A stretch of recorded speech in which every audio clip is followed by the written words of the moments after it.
Hai semuanya, halo halo. Akhirnya setelah self quarantine di rumah untuk beberapa saat berhasil potong rambut juga nih. Oke, eh, hari ini kita akan ngomongin tentang authenticity ya, gimana ya bahasa Indonesia, autentisitas kali ya. Ya kayak gitulah. Aku juga sebenarnya kurang terlalu ngerti sih tentang topik pembicaraannya. Kita ngobrol-ngobrol sama pembicara kita yang satunya lagi namanya Ko Arthur. Halo, halo Tim. Gimana Timi? Ah, baik, baik, baik. Apa kabar juga, Pak Arthur? Baik, baik. Ya, gimana kabarnya Timi? Iya, baik, baik. Nah, kita kan hari ini mau Semoga. ngomongin tentang authenticity ya. By the way, aku sebelum kita lanjut lagi kan aku setel musik nih ya di depan. Aku pakai laptop gitu kan. Mantep. Berisik nggak suaranya? Maksudnya kayak mengganggu atau enggak? Nggak kedengeran sih malahan Tim. Oh, nggak kedengeran ya? Berarti Iya, aku kurang gede kali ya? iya. Aku setel Spotify gitu, biar nggak boring lah ya. Biasa kan kalau live nggak ada lagunya tuh kayak boring gitu. Ini Iya. kalau gini gimana? Kedengeran nggak? Cuma kayak small bit gitulah. Berasa kayak di kafe ya. Mantap lah. Iya. Terima kasih juga untuk ada 6 orang di sini yang sudah nonton. Terima kasih sudah Iya. nonton. Hari ini kita akan ngomongin tentang authenticity ya. Itu Yes. gimana sih kok? Boleh diperjelas maksudnya Ya, apa authenticity ini? menjadi otentik ya. Ini sebenarnya sebuah topik pembahasan yang menarik untuk kita bahas semua. Sederhananya kan setiap orang kepingin untuk menjadi setiap orang itu kepingin mengenal orang lain apa adanya, gitu ya. Mm-mm.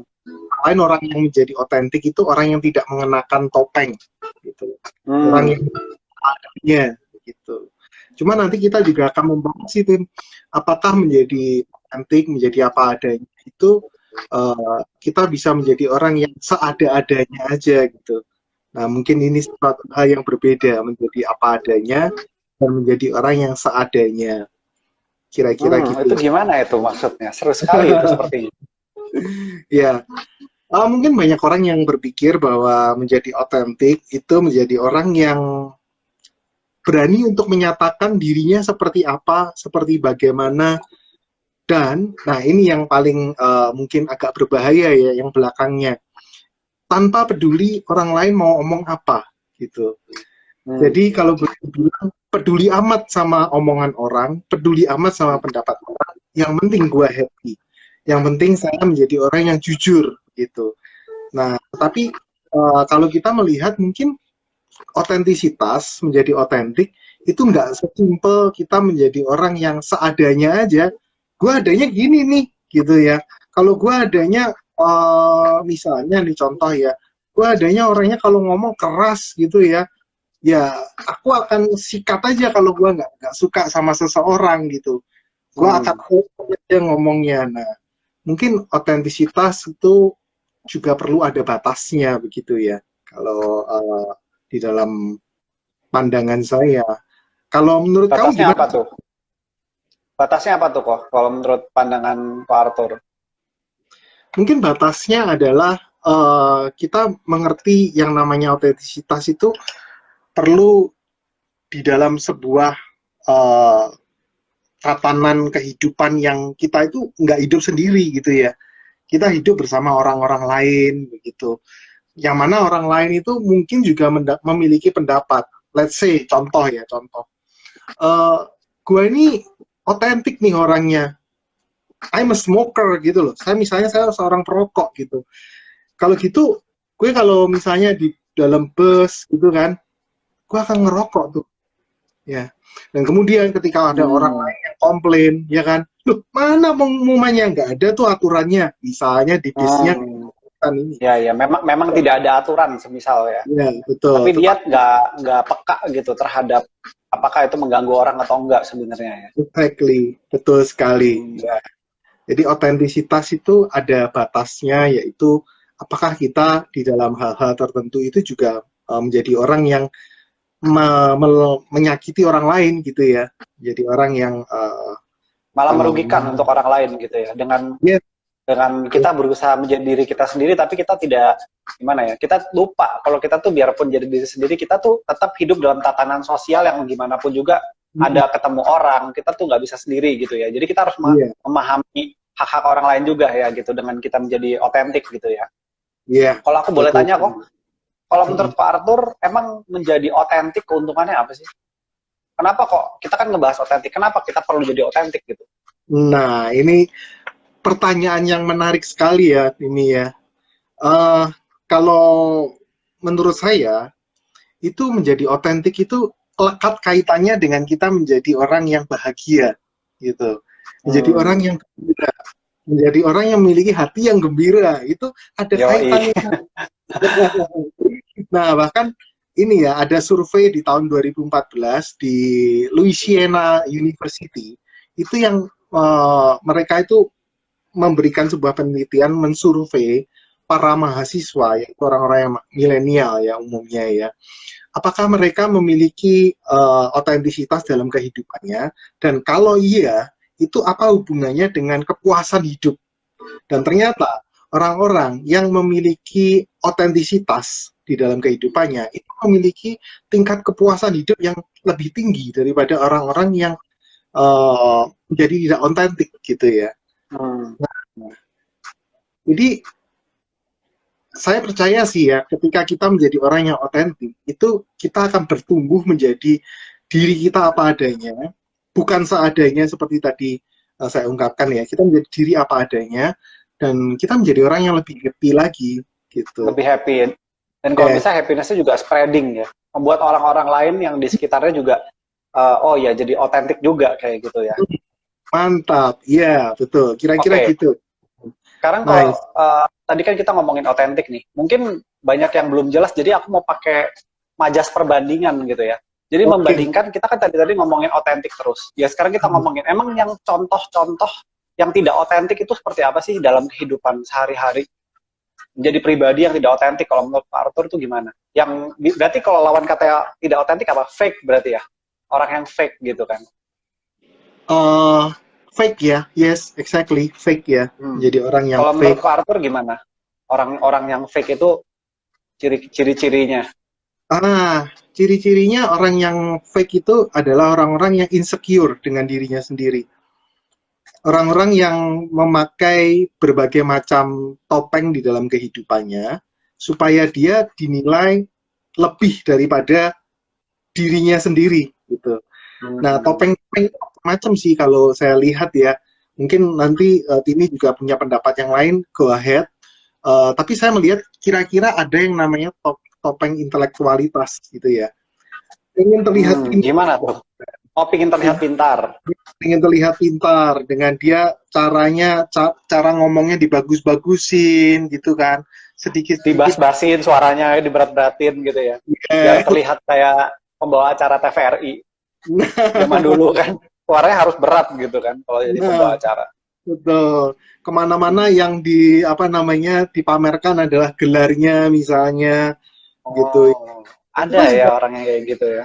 Ada orang-orang gitu ya, topeng intelektualitas, ada mungkin juga topeng borjuisitas. Sok borju gitu ya. Oh, jadi pakai barang-barang yang berkelas, bermerek lah, kita bilang barang-barang high class, tapi mungkin fungsinya bukan untuk karena dia suka produknya. Tapi dia pingin menyenangkan orang lain dengan dia beli itu gitu. Pingin pamer lah, simpelnya ya. Pingin pamer gitu. Dia pengen dilihat wow gitu loh sama orang lain gitu ya. Dia aku juga merasa tuh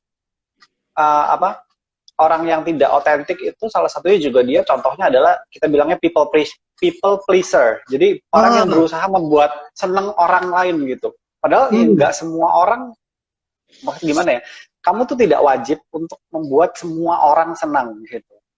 Nice, good definition. Ini aku pengen kasih tahu ke teman-teman sih ya. Soalnya I used to be that kind of person sebenarnya. Saya dulu pernah seperti itu gitu.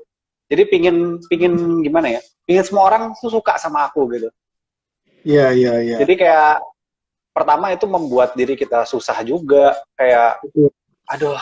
Jadi ujung-ujungnya jadi ada orang yang nggak suka akhirnya. Nah, aku juga punya temen sih kok. Ini jadi curhat ya, aku nggak sebut nama.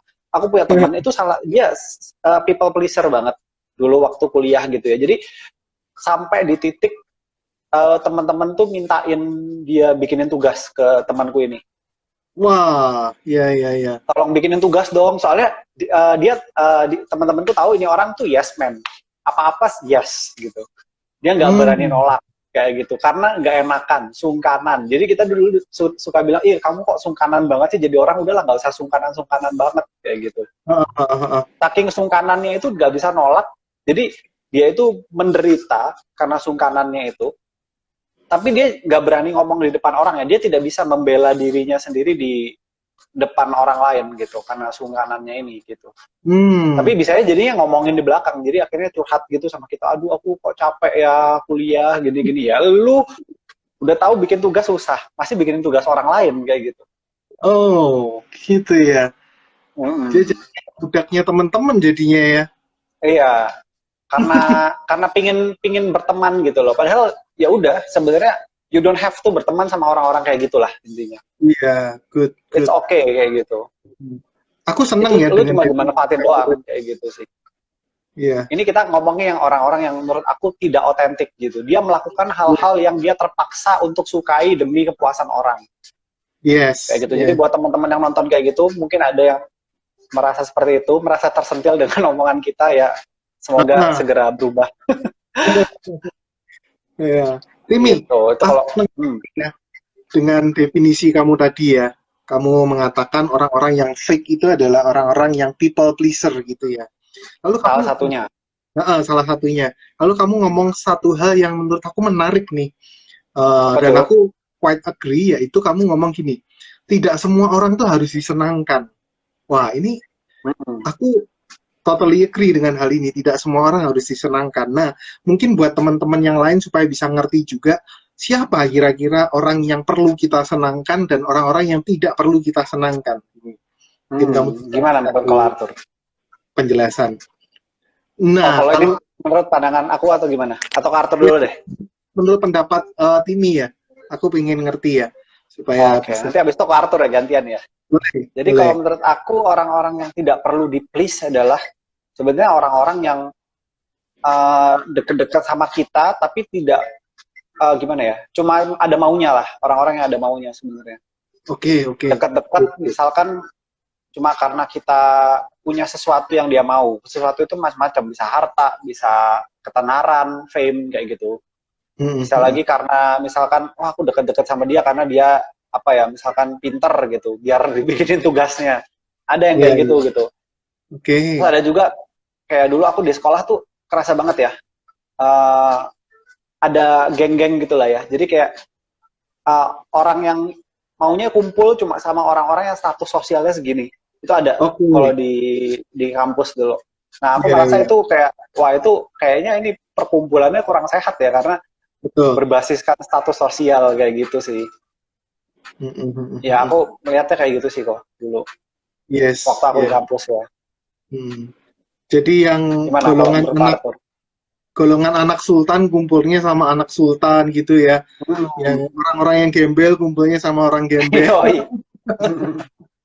Iya. Aku kayaknya juga menghadapi hal-hal yang sama ya, kurang lebih lah, mirip-mirip ya. Mungkin di dalam konteks yang berbeda. Kalau aku melihat hal yang kamu garis bawahi tadi, orang-orang yang nggak perlu kita senangkan adalah orang-orang yang memanfaatkan kita, gitu ya. Nah, mungkin yang mau aku tambahin adalah orang-orang yang memanfaatkan kita dengan cara-cara yang terlihat baik. Aku pakai tanda kutip ya, terlihat baik. Nah, sebagai contoh, orang-orang yang memanfaatkan kita terlihat baik itu misalnya ketika ngomong sama kita, kelihatannya tuh baik sekali gitu loh. Nah, kadang-kadang kan kita nggak nyadar gitu ya. Tapi ternyata dia tuh punya maksud, punya agenda. Punya agenda tertentu. Betul. Ada udang di balik bakwan ya. Ada udang di balik enak dong. Udah makan jadi lapar lagi nih.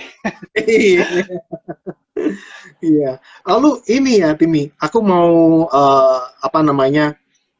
mungkin teman-teman banyak yang belum tahu ya. Kalau lihat Timi as a person gitu ya, bener-bener ketemu sama Timi, aku yakin teman-teman yang ada di sini akan tertarik tuh, maksudnya unik gitu loh, Timi ini orangnya. Unik. Unik, bener unik. Jadi pertama kali aku ketemu sama Timi gitu kan, the way you dress up, cara kamu berbusana gitu kan, itu anti mainstream gitu loh. Uh, Kamu pakai apa namanya anting-anting dan kemudian kamu memakai busana-busana baju-baju yang menurut aku stylish sih, ya. Dan Terima yang kasih. aku lihat, Cuman karena ini aku di rumah ya guys, jadi ya udah t-shirtan aja udah. nah Kan aku betul. kalau keluar-keluar gak mau dandan juga capek ya guys. Kalau Nah, keluar-keluar doang dandannya. Gimana kok? kalau kalau kamu dandan itu apa namanya menarik tuh, dan banyak orang yang mungkin nggak bisa seperti kamu ketika berdandan ya, mungkin juga nggak berani, orang-orang lain juga mungkin nggak berani seunik kamu gitu ya. Nah, Hmm. apalagi juga teman-teman perlu tahu di sini pekerjaan dari Kotimi ya. Nah, Kotimi ini seorang nail artist profesional, lagi nail artist yang Aku profesional. aku uh, sebenarnya lebih ke graphic designer-nya sih kok. Cuman bekerja di industri nails memang Yes, gitu. yes, betul, betul.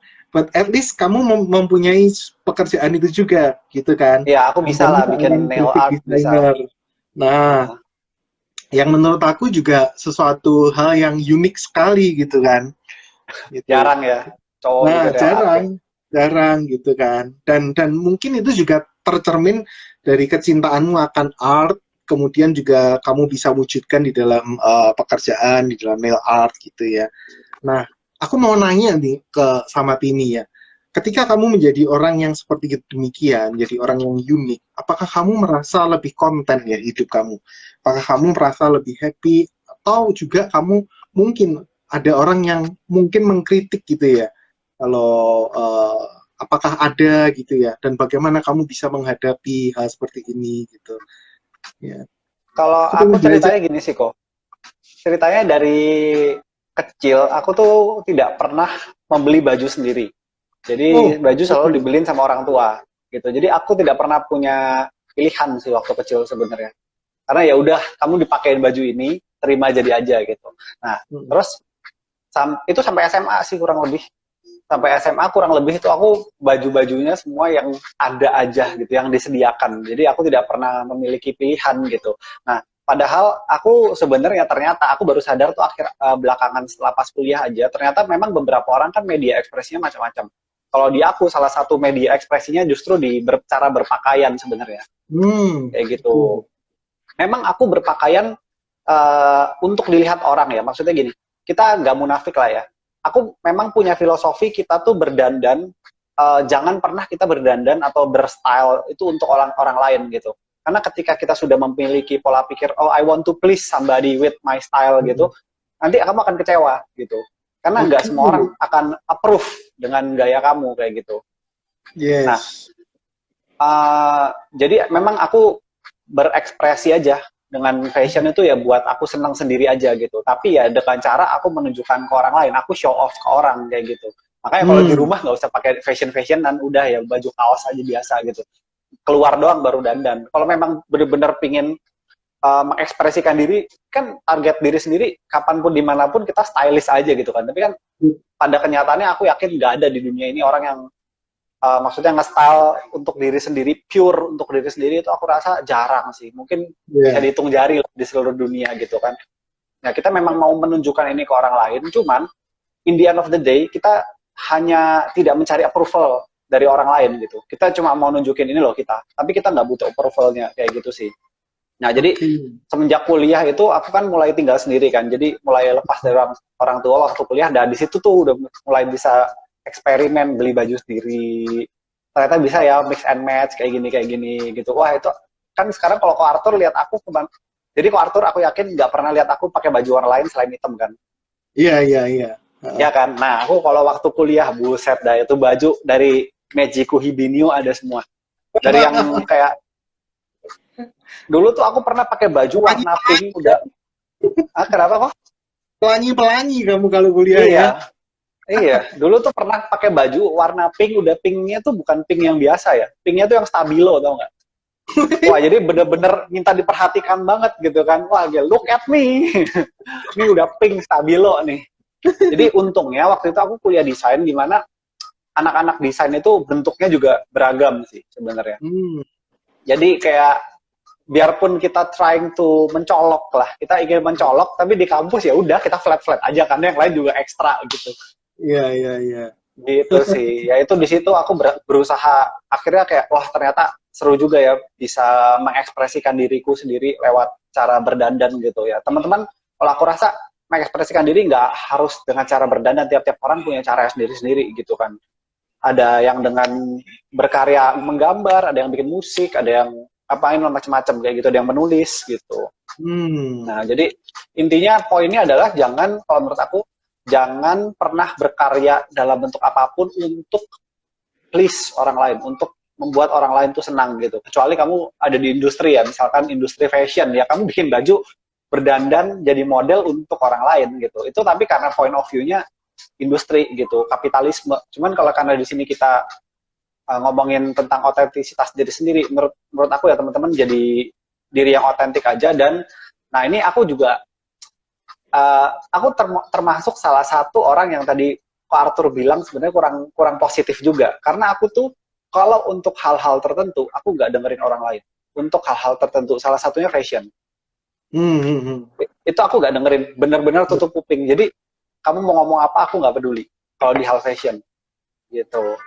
Tapi kalau di hal yang lain, kadang aku masih dengerin pendapat orang gitu. Tapi kalau untuk cara aku berpakaian, kayak ya udah sih gitu. Aku mau pakai yang aku suka aja gitu. Selama masih dalam kaidah-kaidah norma ya. Nggak tiba-tiba kayak pergi ke mall gitu, terus pusernya kelihatan sebagai cowok gitu kan nggak pantas gitu ya. Ya aku masih berdandan yang menurut aku keren dan masih sepantasnya aja kayak gitu.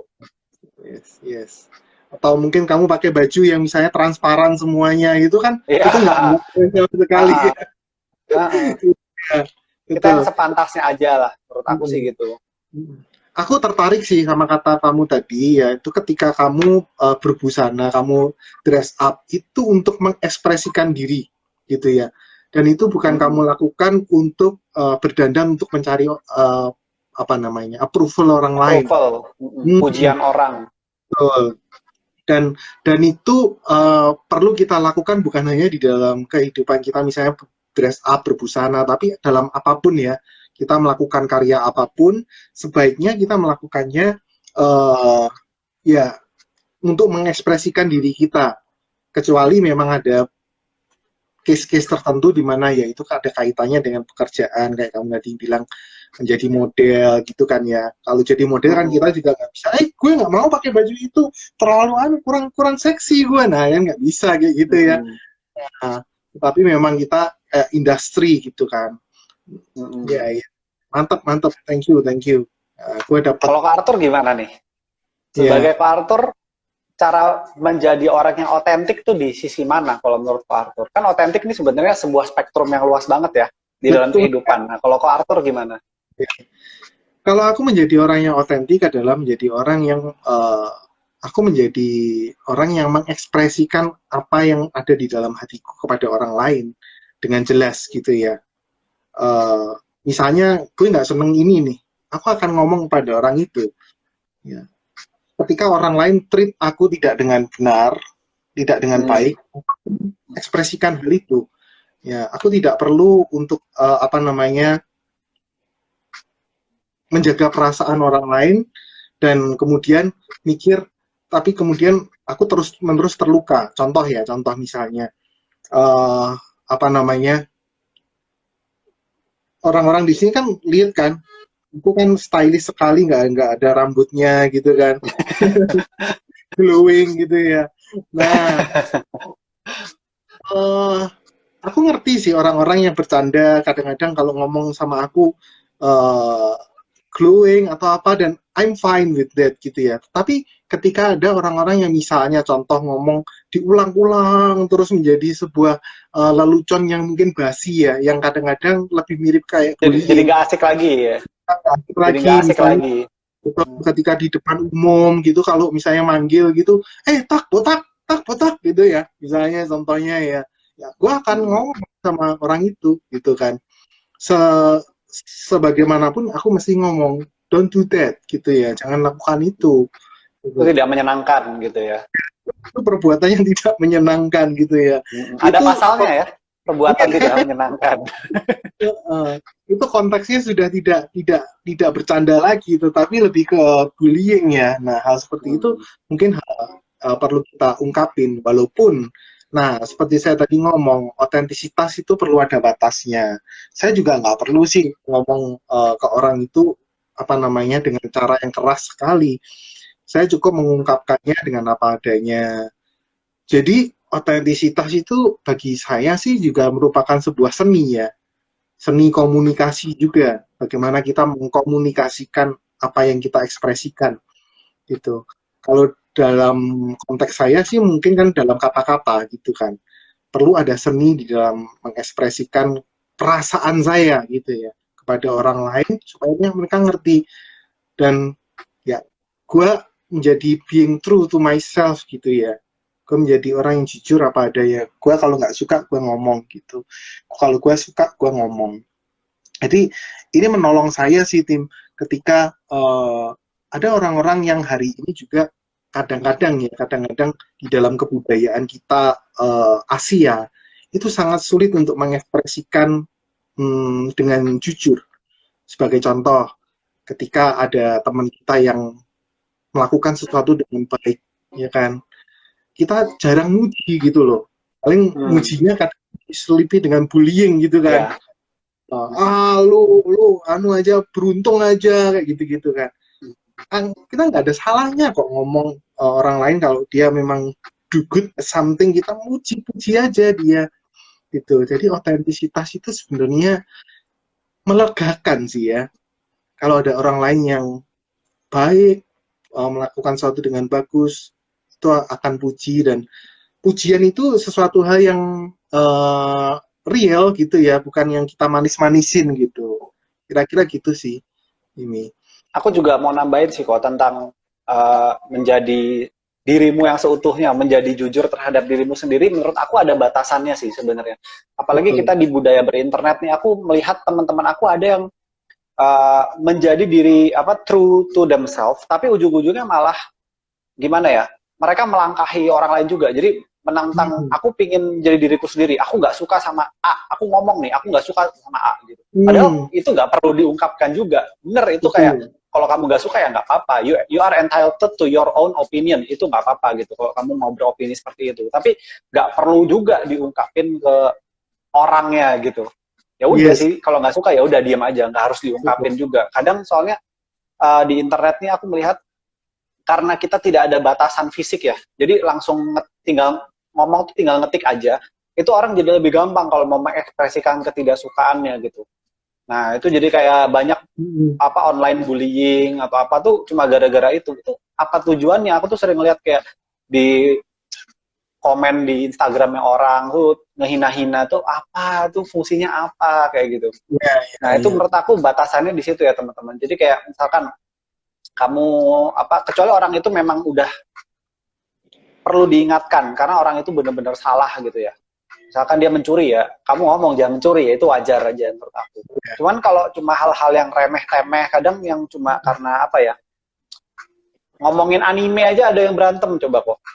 Jadi kayak, iya, fanbase anime A, One Piece lebih bagus, yang anak Naruto nggak terima berantem. Apa ini apa? Ngapain gitu. Iya, nggak penting banget gitu. Gitu sih. Iya, benar-benar. Ya. Jadi kalau menurut ini memang menjadi otentik itu bisa membuat kita menjadi orang yang mungkin nggak ya, kita ketika menjadi otentik kita menjadi orang yang lebih dewasa ya sebenarnya. Kan kita nggak menjadi orang yang people pleaser gitu. Kita tahu yang namanya anak-anak itu kan juga makhluk yang suka pleasing gitu kan. Anak-anak kan pleasing orang tuanya, pleasing siapa, supaya diomongin, anak pinter, kamu pinter. Butuh approval gitu ya. people, betul, betul. Ya, tapi kita menjadi orang yang konten dengan diri kita gitu ya. Yes, thank Jadi you, nggak thank you. perlu ada approval terhadap orang lain juga. Aku juga banyak sih melihat beberapa orang dewasa, tapi kayak masih butuh approval sama orang-orang lain juga di hal-hal yang nggak penting. Jadinya tuh malah membuat segala sesuatunya itu jadi runyam. Itu mungkin teman-teman nanti akan mengalami juga gitu ya. Ternyata orang Ya. dewasa tuh mungkin kadang tidak dewasa juga kayak gitu. Masih bisa Nah, kayak butuh approval atau apa. Padahal konteksnya bukan konteks profesional. Kalau konteks profesional kamu kerja di kantor ya iya kamu butuh approval karena kalau enggak ya nggak bisa gitu karena ini kondisinya profesional. Tapi kalau kondisi kayak sosial, kalau untuk dewasa kamu berpakaian, menurut aku nggak butuh approval siapapun sih gitu. Tapi juga aku iya. beruntung sih karena kayak apa aku berpakaian ini awalnya memang dulu yang aku pas kuliah pakai baju warna-warni aneh-aneh itu sempat kayak eh, orang tua aku kayak nanya gitu, kamu ngapain sih pakai baju aneh-aneh gitu. Nah, cuman aku di poin itu udah nggak dengerin omongan mereka gitu loh untuk masalah fashion. Gak apa-apa, aku suka kok baju ini, menurut aku keren, aku bilang gitu kan. Menurut aku keren kok, aku kayak gini gitu. Terus lama-lama mereka ngerti sih, dan karena lama-lama mereka ngerti dan ya udahlah ini si Timi emang begini orangnya. Nah itu ada momen di mana aku jadi safe space-nya aku tuh ya gitu. Jadi sama orang tua aku tuh aku jadi safe space karena mereka udah nggak ngejudge aku lagi kayak gitu. Nah jadi mungkin untuk teman-teman yang nonton ini bisa jadi orang yang otentik, teman-teman juga harus menemukan safe space-nya gitu. Dimana teman-teman itu bisa menjadi apa adanya di lingkungan safe space itu gitu. Safe space maksudnya safe space atau self space, saya sorry kurang dengar. Safe tempat Oh, yang safe. aman. Iya. Betul, Space betul, gitu. betul. Setuju, Timi. Jadi ketika kita menemukan safe space itu, mungkin kita juga memiliki sebuah relasi yang lebih berkualitas ya dengan orang yang ada di sekitar kita ya. Ketika ada Benar. seperti ini. Jadi relasi kita itu menjadi relasi yang otentik juga. Jadi otentik itu bukan hanya kepada diri kita, tetapi otentik itu berpengaruh kepada kualitas relasi ya. Orang itu mengenal kita ya, tim itu ya kayak gitu loh, ya kan. Tim itu kayak gitu, memang orangnya, memang modelnya, stylenya kayak gitu kan. Udah maklum lah, memang dia kayak gitu dan dia Iya. apa namanya enjoy aja gitu loh. Dan itu juga mendorong orang lain juga untuk menghargai kita sendiri gitu ya. Dan untuk menjadi otentik aku rasa juga teman-teman harus perhatiin dan ingat bahwa di luar sana tuh banyak. Jadi you are not alone. Jadi banyak yang benar-benar kayak kamu gitu bentuknya kayak kita. Ya maksudnya kita rasa kita unik, ternyata kita nggak unik-unik banget. Tapi ya banyak juga orang yang kayak kita. Contohnya aku mau ambil contoh di bidang fashion tuh ternyata di Jepang itu fashionnya based on community banget nih kok. Jadi kalau teman-teman kan tahu yang biasanya terkenal sama Harajuku style lah di Jepang kan. Iya. Orang suka dandan aneh-aneh di daerah Harajuku. Nah itu ternyata tuh banyak subculture-nya gitu. Jadi ada yang style dandanannya itu gotik lolita. Jadi yang suka pakai baju kayak gotik-gotik itu mereka punya komunitas sendiri. Terus ada yang suka pakai baju warna-warni terus pakai jepitnya di mana-mana. Itu namanya stylenya dekora. Aku dulu pernah belajar tuh fashion gitu kan. Oh mereka tuh punya komunitas sendiri. Terus ada yang geng suka pakai baju ini punya komunitas. Jadi dengan adanya komunitas-komunitas itu tuh justru mereka semakin berkembang dan saling eksplorasi dirinya gitu. Wow. Dengan ada komunitas-komunitasnya kayak gitu. Nah, teman-teman juga aku rasa bisa berkreasi, cari komunitasnya. Jadi misalkan ada yang suka gambar, pasti ada komunitas gambar. Ada yang suka bikin musik, pasti ada. Ada yang suka bikin puisi, itu pasti ada komunitasnya gitu. Nah, jadi di komunitas itu mungkin bisa menjadi safe space buat teman-teman bisa mengembangkan diri lagi lebih lanjut gitu dan menjadi lebih otentik terhadap diri sendiri, tapi dengan hal yang positif ya. Jadi kita otentik terus kita menghasilkan karya-karya yang positif gitu. Oke. Menurut aku seperti itu. Tim, ini menarik nih. Berarti kamu menyinggung bahwa menjadi otentik itu kayak di Jepang itu ya. Mereka bisa kumpul menjadi sebuah komunitas dan kemudian mereka menemukan bentuknya gitu ya. Berarti menjadi otentik itu juga punya kaitan dengan apa namanya self-developmental skill ya. Orang yang bisa mengembangkan dirinya. Karena ketika contoh misalnya, ketika misalnya contoh gue nih suka masak gue cowok nih ya, misalnya cowok, gue cowok kok suka masak, takut dengan anggapan orang lain. Tetapi ketika kita tahu bahwa kita ini memang cinta masak, ya, kita nggak takut untuk dikatain orang, dan kita mencari komunitas kita, yang mana ketika kita ketemu sama orang-orang yang jago masak, kita jadi tambah jago masak lagi gitu ya. Dan Misalkan komunitas bapak-bapak masak, terus anggotanya Chef Arnold, Chef Juna gitu kan, yang kayak bener-bener udah public figure gitu, kita jadi semakin dirasa di-approve gitu. Wah, ya ternyata it's okay to be cowok, bapak-bapak, dan suka masak misalkan. Iya, betul. Nah, berarti otentisitas itu lebih sehat kalau bisa ketemu sama komunitas. Ya, Iya, menarik betul tuh. sih. Betul. Ini sesuatu yang aku baru kepikiran juga sih ya, setelah kita ngobrol-ngobrol ini gitu. Iya. Betul, aku setuju sih ya.